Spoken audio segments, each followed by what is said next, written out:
কবি লিখেছিলেন, পৃথিবী যেমন ছিল তেমনি থাকবে, তবে চড়ুই পাখিদের মতো কিছু সঙ্গী চাই। প্রকৃতির এই ছোট্ট পাখিরা শুধু সৌন্দর্যই বাড়ায় না, তারা পরিবেশের ভারসাম্য রক্ষায়ও অপরিহার্য।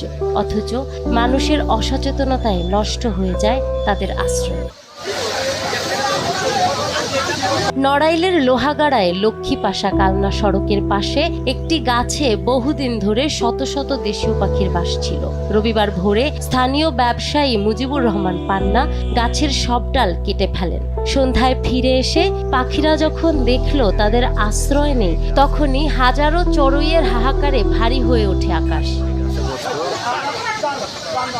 যেগুলো যে দাপাদাপি যা করেছে এদিকে লক্ষ লক্ষ হাজার হাজার মানুষ জড় হয়ে গেছে, সমস্ত কিছু দেখে মানুষ দুঃখ প্রকাশ করছে।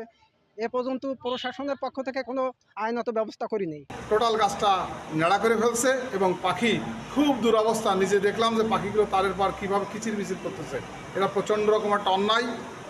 এটা অবশ্যই পরিবেশ আদালতের মাধ্যমে এই অন্যায়কারীর বিচার হওয়া উচিত। কালকের পাখিদের দৃশ্য দেখে এমন কোনো লোক নাই যে দুঃখ প্রকাশ না করেছে আর না কান্দিছে, চোখের বাড়ি না ফেলাইছে। তাই এর পুরোটা বিচার আমরা চাই।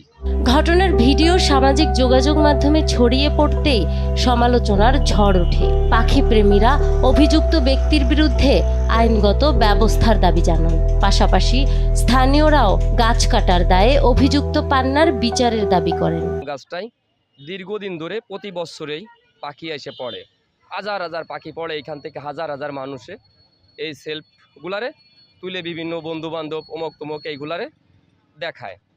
এটা আমরাও এইখানে যারা থাকি আমরাও খুব উপভোগ করি। হাজার হাজার পাখি আবার ওই রকমের আসতেছে। আর মানে পাখির যে ভাষা যে না বোঝে সে তো মানুষ না। পাখির ভাষা যারা বুঝতে তারা খুব দুঃখ প্রকাশ করতেছে এবং কাঁদতেছে। পাখিরা কালকে এসে খুবই তাদের আহাজারি, তারা আশ্রয় পায় নেই, এলোমেলো বিভিন্ন জায়গাতে ঘুরে বেড়াইছে, উড়ে বেড়াইছে। হ্যাঁ, এটা একটা চরমভাবে পরিবেশের বিপর্যয় বা ক্ষতি করেছে। আমরা এই ক্ষতি যাতে কেউ না করে এবং যে করেছে এর আসলে একটা সুষ্ঠু হওয়া দরকার আছে। ঘটনার নিন্দা জানিয়ে এ ব্যাপারে যথাযথ ব্যবস্থা গ্রহণের কথা জানান উপজেলা নির্বাহী অফিসার। তো এটা খুবই একটা গঠিত কাজ হয়েছে এবং এটি সরাসরি বন্যপ্রাণী ও পরিবেশ সংরক্ষণ আইন 1995 এবং একই সাথে পশু নির্যাতন আইনের ভায়োলেশন হয়েছে। এই ব্যাপারে আমরা যথাযথ ব্যবস্থা নিব ইনশাল্লাহ। গাছ কাটা ঠিক হয়নি বলে স্বীকার করে ক্ষমা চেয়েছেন অভিযুক্ত মুজিবুর রহমান পান্না। বললাম যে এই জায়গা আমার জায়গা নোংরামি করে, পাখিদের পায়খানা টাখানা করে, আর আমি প্রতি বছর প্রায় বছরই ডাল না কাটলে আমও ধরে না। প্রায় বছর উপরতে ডাল চেটে দিলে আম ধরে ভালো, এই জন্য আমি কাটছি। পাখি পড়াটা নিয়েই ভুল হয়েছে, তাছাড়া কোনো ভুল না। আমি তো প্রতি বছরই কাটি, এবার পাখি পড়ে তাই কাটে, সেইটাই হচ্ছে ভুল। অন্যায় হয়েছে, মাপ চাইছি, মাইর খাইছি। পাখি শুধু প্রকৃতির সৌন্দর্য নয়, বরং ধান খেতে পোকা খেয়ে কৃষিরও উপকার করে। কিন্তু নগরায়ন আর মানুষের অসচেতনতায় এরা হারিয়ে যাচ্ছে দ্রুত। আজ নড়াইলের এই দৃশ্য যেন আমাদের মনে করিয়ে দেয়, প্রকৃতির সম্পদ শুধু মানুষের নয়, বরং সব জীবেরই।